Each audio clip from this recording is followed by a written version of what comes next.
Want to start using the Fetch Rewards app to earn gift cards and other incentives, but not sure how? I'm Jessica, and in this video, I'll show you how to download and install Fetch Rewards. Note that this video will demonstrate on iPhone, but written instructions for both Android and iOS will be listed in the description box. Now let's get started.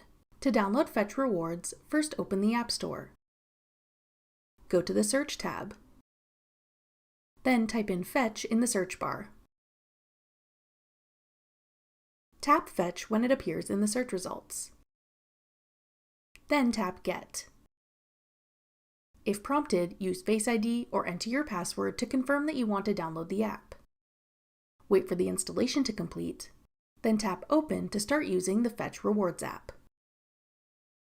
That's all it takes to download Fetch Rewards. Want to try out other coupon and rewards apps? Check out this tutorial next. Click the video on your screen now to watch. Thanks for watching. If you found this video helpful, we'd love it if you'd hit the like button below and subscribe to our channel. We put out great new tech tutorials like this one every day.